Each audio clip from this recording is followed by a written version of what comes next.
Len, why is there a strange car in our driveway? I asked innocently enough, peeking through the living room curtains. An eerie silence fell over the room. Len didn't respond, his face frozen like a deer caught in headlights. Well, I pressed, my heartbeat quickening. Who does that blue Honda belong to? Len cleared his throat, shifting uncomfortably in his recliner. Must belong to one of the neighbors. You know how people park wherever around here. I furrowed my brow, not buying his excuse for a second, but it's pulled up right against the garage door, and I could have sworn I heard voices coming from the shed. Pushing himself up with a grunt, Len waved his hand dismissively.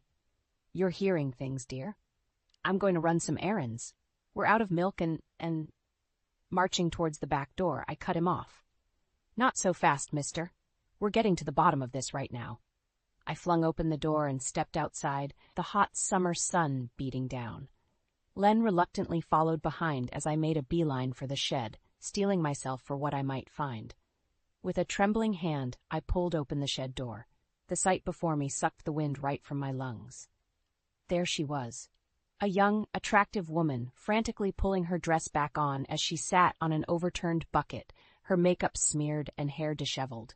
A visceral cry escaped my lips as the reality smashed into me like a freight train. My husband of 22 years, the man I thought I knew inside and out, was having an affair.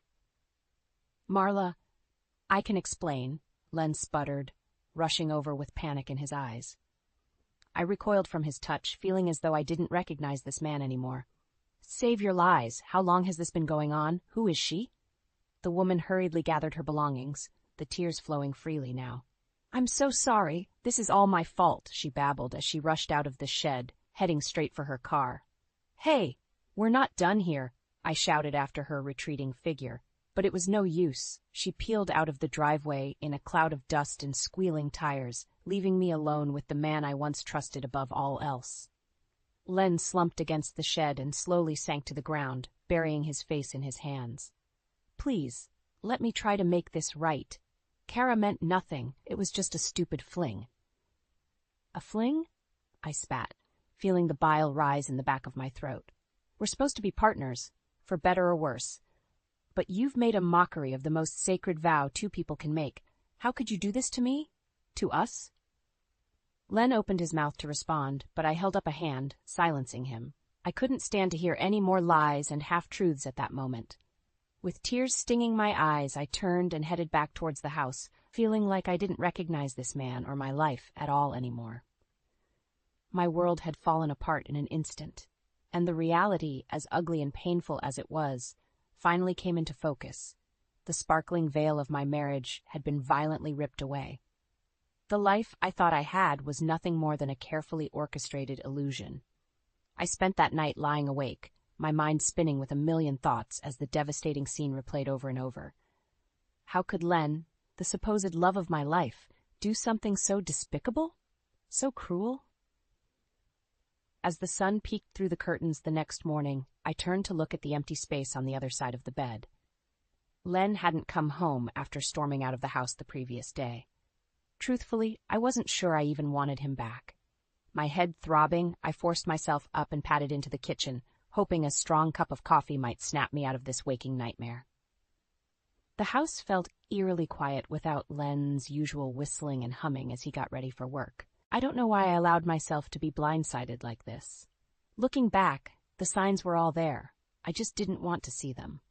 Len's little work dinners that kept getting later and later.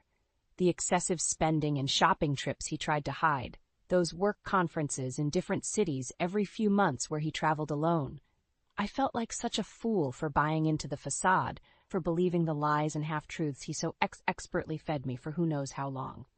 Len Thomas, respected insurance agent, doting father, all-around family man. What a joke that turned out to be. As I took my first tentative sip of coffee, the front door burst open. Speak of the devil. Morning, honey, Len hollered in an overly chipper tone as he strolled inside, not a care in the world. There he plopped a paper bag from the bakery on the counter and leaned in to give me a peck on the cheek. Recoiling, I nearly spilled my coffee all over him. Get away from me, you lying snake. Did you really think everything would just blow over after yesterday? Len took a step back, hands raised in mock surrender. Hey, I said I was sorry. What happened with Kara was a stupid mistake. It didn't mean anything, I swear. I slammed my mug down, sloshing the steaming liquid over the rim. Didn't mean anything? You were carrying on an affair behind my back, Len. Not to mention blowing through our life savings on God knows what else with your constant business trips. He shifted uncomfortably, his bravado faltering for just a moment before the callous mask slipped back into place. Look, I earned that money, so I can spend it however I damn well please. Unbelievable. My blood boiled over as the sheer depth of his narcissism and entitlement hit me. In that moment, it finally became clear this man only cared about himself. He had no concept of respect, loyalty, or commitment. Get out, I growled, fighting back hot tears of anger and humiliation. I couldn't stand to look at him a second longer. Take your syrupy apologies and go straight to hell. Len opened his mouth to respond, but seemed to think better of it. With a huff, he snatched up his bakery bag and stormed back towards the front door. You'll be hearing from my lawyer, you ungrateful bitch, he shouted over his shoulder on the way out. As the door slammed behind him, the dam finally broke. I slumped against the kitchen counter, sobbing as reality came crashing down in waves. Not only was my marriage over after more than 2 decades, but the man I loved never truly existed. It was all an intricately woven web of lies. In the days and weeks after Len's explosive exit, I found myself slowly unraveling the tangled web of lies he had craftily spun over the years. What began as an isolated incident of infidelity quickly revealed itself to be just the tip of a much larger, more disturbing iceberg. First, there were the money issues. I pored over our bank statements and credit card bills, feeling my anger flare with each new piece of damning evidence. Months of unexplained cash withdrawals and charges at high-end hotels in cities I'd never stepped foot in. Thousands of dollars funneled into an offshore account I never knew existed. Len had been systematically draining our life savings to fund his indulgent double life on the side, all while spinning me fairy tales about the money going towards investments and financial planning for our future. My future certainly didn't include becoming a depressed, penniless divorcee at 45. But as appalling as the fiscal betrayal was, it paled in comparison to what I uncovered next. Proof that Kara from the shed incident was just the beginning of Len's womanizing ways. Stuffed away in his closet, buried under a pile of tacky tourist t-shirts, was a veritable Pandora's box of sordid evidence. Love letters and raunchy photos from at least 3 other mistresses I could identify by name. Crudely scribbled phone numbers and salacious details on scraps of paper. Transcripts of messaging apps brimming with explicit exchanges. It made me physically ill to think of how long this repugnant double life had been going on behind my back. The worst part? Mixed among the unsettling artifacts were photos of our son Evan at various ages, baseball games, prom night, his high school graduation. It was as though Len was using memories of his own child to try and paper over the cracks of his infidelity and lies. As enraged as I felt, there was also a sickening undercurrent of pity for Evan. My innocent little boy, who idolized his father, had been so calculatingly manipulated by his own flesh and blood. I steeled my resolve, knowing I had to make things right, no matter how difficult or messy it would get. The floodgates of fury truly opened when I discovered Len had been sleeping with one of his co-workers at the insurance agency, Beth Kingsley. Thanks to a fortuitous Vegas trip with the work wives a few years back, I knew Beth all too well as the bubbly, sweet-seeming mom of 3 who fawned all over Len at every office party. Now, I had transcripts explicitly detailing their torrid sexcapades, hotel room trysts, flirty messages, and lurid recaps of their insatiable lust and passion for each other. Worst of all, there was clear evidence Beth had gotten pregnant with Len's child and terminated it in secret to avoid scrutiny and complications. That was the final straw. I had to take action, not just for myself, but for all the other spurned souls damaged by Len's detestable actions. He needed to face true consequences for his reprehensible behavior, not just get shuffled off to his next willing victim. I was through being the naive, demure little wife who turned a blind eye to preserve the fantasy of marital bliss. It was time for Len Thomas to reap what he'd sown. The facade of the perfect family man came crashing down, and I would make sure the whole world saw him for the insidious fraud and cheater he really was. With the full, sickening scope of Len's betrayal now laid bare before me, I felt more alone than ever before. Who could I even trust after being so completely deceived by the person I loved most? I thought about reaching out to my own family for support, but quickly dismissed the idea. My parents were traditional types, the sort who would sooner bury the ugly truth than face it head-on. They'd just tell me to keep quiet, go to counseling, and plaster on a happy face like a good wife. No thank you. As for Len's relatives, I could already hear the dismissive squawks of his overbearing mother, insisting her precious Lenny Bear could do no wrong and that I simply didn't understand the stresses he was under. I didn't need that kind of warped enabling and victim-blaming. So I turned to the only person I knew I could trust implicitly, an old college friend named Claire. Though we'd drifted apart over the years, raising families of our own, Claire and I could always shoot straight with each other. She'd been my maid of honor and staunchest supporter when I got married. Now it was my turn to lean on her strength. "Oh my God, Marla," she gasped after I poured out the whole sordid tale over coffee one rainy afternoon. Tears of outrage pooled in her eyes as she squeezed my hand. "How could that scumbag do something like this? You don't deserve any of this." I gave her a weary shrug, the weight of it all crashing down yet again. "I really don't know, Claire. I'm just so embarrassed and feel like such an idiot." "No," she cut me off firmly. "Do not blame yourself for that bastard's sins. The only one at fault is Len and his rampant disrespect. I'll bet anything he's done this to other poor souls, too." My eyes went wide as the light bulb flickered on.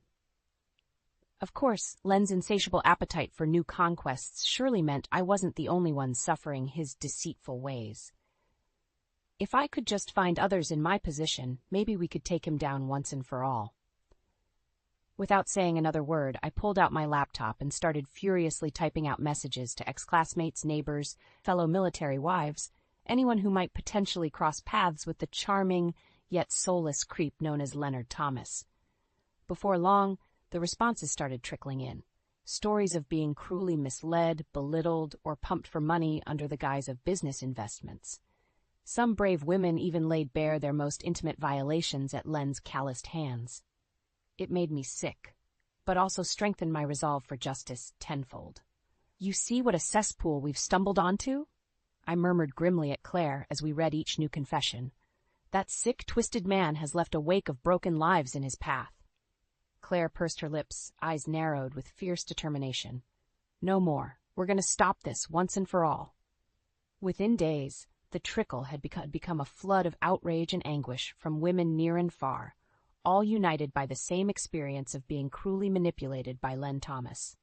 We formed a network, sharing evidence and stories, building an unshakable case that would ultimately prove Len's guilt beyond any doubt.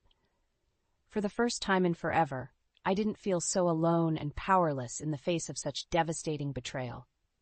As I looked around our ragtag band of survivors, I saw the flickers of hope and resilience igniting within each woman's eyes. We weren't just victims anymore. We were the agents of Len's ultimate reckoning and undoing. And we would have our furious revenge. Our motley crew of wronged women gathered in Claire's basement one chilly autumn evening, the fire crackling as we nursed glasses of red wine and plotted our next moves. "We've got the evidence," Claire stated, her voice steely with determination. "Bank statements, phone records, testimonies, the whole 9 yards of sickening proof against Len and his escapades." Murmurs of assent rippled through the group.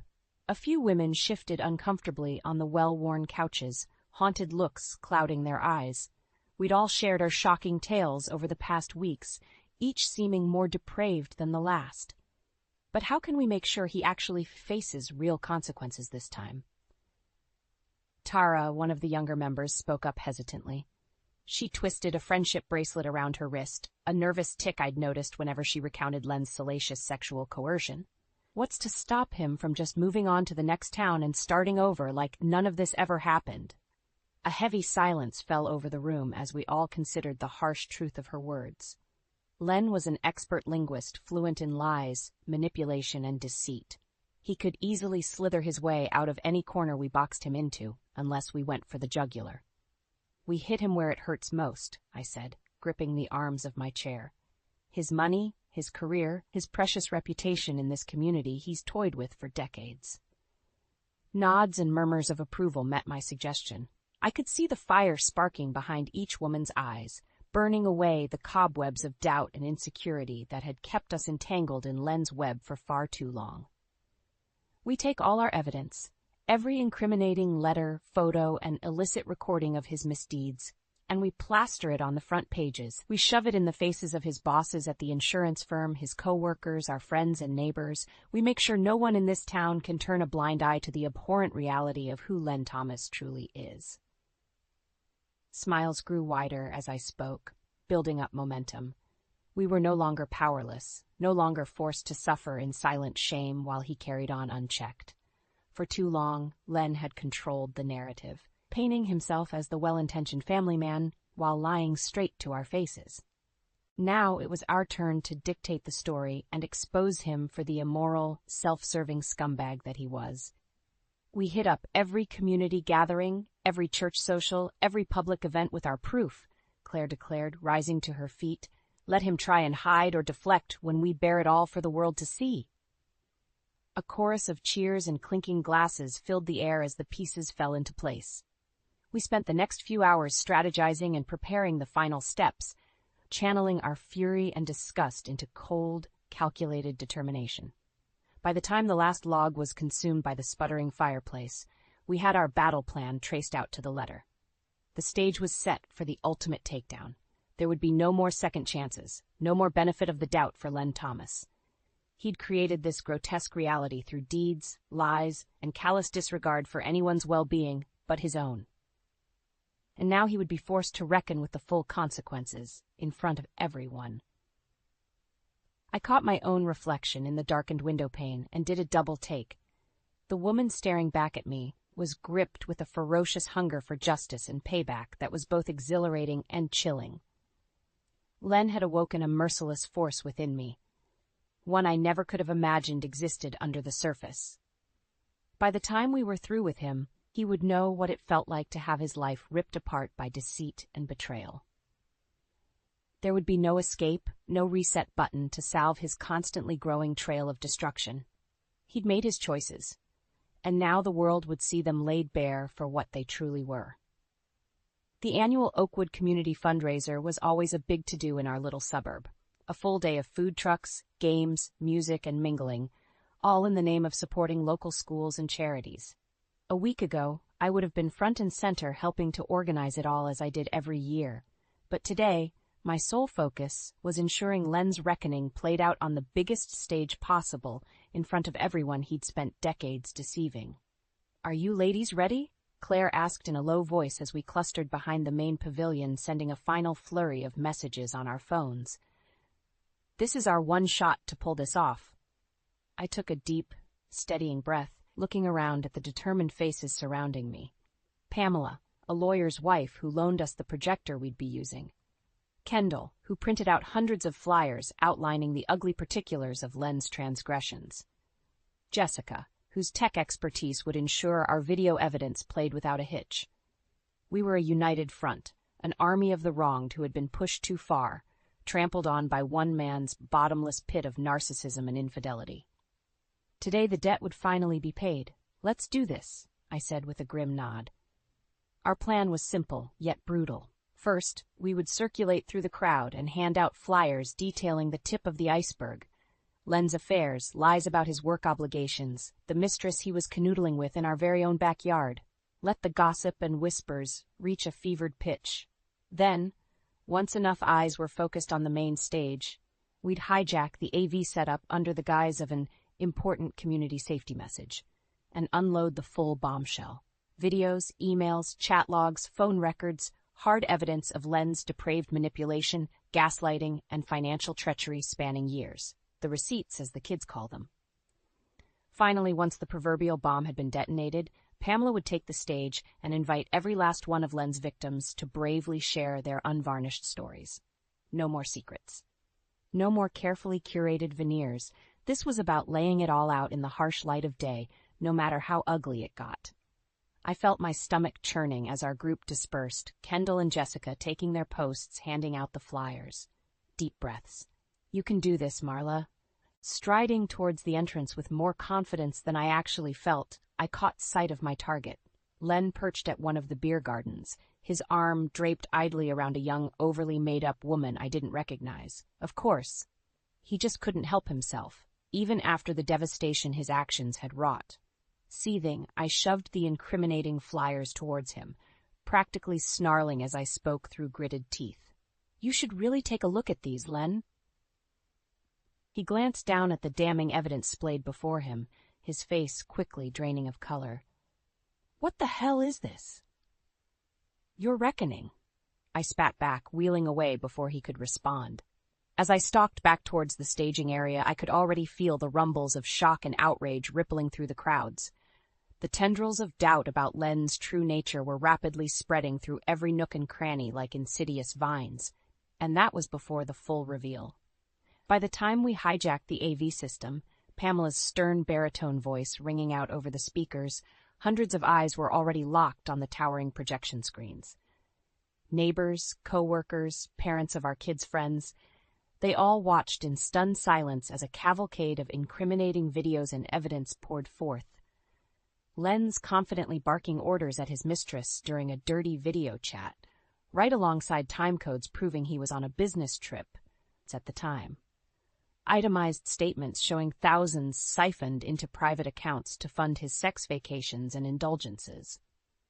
A frantic string of texts from Beth, one of his co-workers, describing her fears about being pregnant, and the haunting follow-ups where she despaired over having an abortion to avoid being found out. The floodgates of truth and consequences had burst wide open, and there was no turning back now. As the soul-crushing revelations spilled out one by one, I scanned the crowd for Len, my jaw clenched when I finally spotted him. Standing alone in an open field, hands jammed into his pockets as the gathered masses' gazes bored directly into him. There would be no fast talking or smooth avoidance today. The lifetime con man had finally been cornered, and the spotlight of judgment had turned blindingly harsh. The crowd's stunned silence quickly gave way to a deafening roar of shock and outrage as the full breadth of Len's depravity played out on the massive screens. Seeing his most twisted misdeeds projected in high definition was like a bucket of ice water being hurled at our community's collective face. I locked eyes with Len, frozen in the center of that grassy field amidst a sea of accusatory glares and shouts. His smarmy facade of confidence had fully crumbled as the horrifying truth was laid bare before everyone. His mouth hung open, pale and trembling like a cornered rat. In that moment, I almost felt a flicker of pity for the pathetic, hollowed-out shell of a man before me, but it was far too little, far too late for such mercies. That's enough. Pamela's commanding voice boomed over the speakers as she strode onto the stage, her stern expression cutting through the din like a knife. Now that you've all seen the harsh reality of Len Thomas's reprehensible actions and deceptions, I invite those he's directly wronged to come forward and share their stories. The lies end today. There was a weighted pause as Pamela held the microphone out with an unwavering gaze, almost daring anyone to break the suddenly tense silence. After a few harrowing seconds, Claire was the first to make her way up onto the stage, shooting me an encouraging nod. Soon, a trickle became a steady stream of other women ascending the steps. Friends, colleagues, former lovers. Each took turn at the mic, voice shaking yet resolute, as they finally unburdened the trauma and pain Len had inflicted. The theme, as it went on, was clear. Len was a chronic predator who stopped at nothing to feed his endless need for ego and sexual gratification. Tales of infidelity, gaslighting, blocked messages, and ominous threats spilled forth one by one. Financial schemes, hushed-up abortions, blatant lies straight to the faces of loved ones. As the stories piled atop one another like grisly Tetris pieces, there was no denying the overwhelming evidence of Len's unfathomable betrayals. As if the footage wasn't damning enough, Pamela stated at one point, glaring out at Len, who still stood unmoving, hands jammed into his pockets. I think we can all agree that Mr. Thomas has clearly been living a profoundly sick double life at everyone else's expense. Another chorus of howls and furious jeers erupted across the gathered onlookers. I watched with a strange sense of detachment as Len squirmed under their escalating judgment, like the worm who'd finally turned. There would be no smooth-talking way out of this deep, inescapable pit he'd willingly dug for himself over decades of duplicity. "Give it up already, you piece of trash! Get out of our town! Lock his slimy ass up for good!" The epithets and cries for vengeance rained down as people steadily fled the area, utterly repulsed and disgusted by the horrors they'd just seen. Word would spread like wildfire, infecting all corners of our insular little community. Len's smug, congenial mask had been shed, and his true self as a conscienceless manipulator left bare for all to gawk at in stunned revulsion. Even his own employer and co-workers couldn't turn a blind eye anymore. Not after the shocking betrayals and damning evidence we'd painstakingly compiled. By night's end, his office keys, laptop, and credentials were retrieved, and he was barred permanently from setting foot on the insurance agency property. As for his financial deceptions and siphoning our money into private slush funds, it didn't take long for the lawyers, and eventually law enforcement, to swarm in and start connecting those nefarious dots. Everything he'd worked so hard to conceal was now inextricably out in the open, free for due process to take its long overdue course. Within a matter of days, Len found himself being served with divorce papers from my attorney, slapped with lawsuits, charges of fraud, and more from no less than 6 different wronged parties. Just that quickly, his plush yuppie lifestyle was imploding from every conceivable angle, the full weight of his sins coming crashing down upon him. As I watched the karmic tornado steadily consume him from afar, I almost felt nothing. No sense of victory or relief, just emptiness and the creeping realization that the man I'd loved for decades never truly existed at all. Len was gone, or perhaps he never really was there to begin with. The grand illusion had finally dissipated completely, leaving only the harsh truth as exposed and ugly as it was. But at last there was justice, merciless and inescapable, just as it should be. In the weeks and months following Len's cataclysmic downfall, I found myself adrift, grappling with waves of anger, sadness, relief, and emptiness, all washing over me. 45 years old, newly divorced, with hardly a nest egg to my name, thanks to his financial treachery. How does someone even begin to rebuild their life from such smoldering wreckage? I thought about moving away, putting the devastation of our hometown in the rearview forever. But fleeing wouldn't solve anything.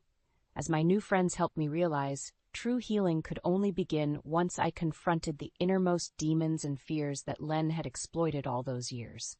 It started small, reaching out to a therapist who specialized in recovering from narcissistic abuse, leaning on Claire and the other women whose solidarity and friendship had become a lifeline throughout my darkest hours.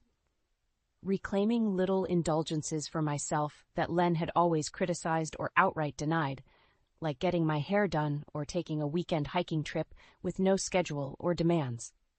Slowly, achingly, the stranglehold of misery and self-doubt began to loosen ever so slightly. I found moments of levity and self-rediscovery peeking through the fog of anguish and anxiety, a journey of reclaiming my sense of self one tiny step at a time. But nothing prepared me for the heart-rending task of explaining Len's unforgivable betrayal to our son, Evan. The boy, now a grown man of 21 studying at State, had always idolized his father, despite his frequent absences and emotional distance. My heart broke into pieces watching the light of hero worship flicker and die behind his eyes, his shoulders sagging from the weight of 1,000 disillusioning realizations. We spoke in hushed tones over coffee and Danish at that little cafe by his campus apartment as I relayed grim details as gently as I could. His father's serial infidelities and sexual improprieties, callous financial deceptions, the sheer staggering depth of his double life. Evan's face remained impassive and still as a statue as I went on, each seismic revelation sending another fracture through that youthful innocence and optimism I'd always envied so much. "Don't know what to say, Mom," he managed weakly once I'd laid it all bare. His reddened eyes brimmed with tears of confusion, anger, and hurt unlike anything I'd ever seen. To even think my own father could do something so sick and cruel. Reaching across the table, I gave his hand a firm squeeze, believing in my bones that stark, unvarnished honesty was the only way forward from such a catastrophe. "I know, sweetie, and I'm so sorry you've been put through this nightmare, too. Your dad, he was a fundamentally broken person, ruled by his own selfishness. You're one of his victims just as much as me or anyone else."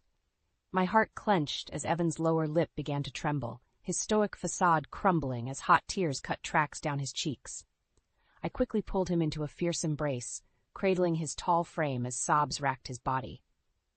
Not the strong, confident young man laughing at dumb memes just weeks earlier, but a wounded child grappling with the cruel reality that the man he looked up to most was a hollow fraud who valued nobody's life but his own.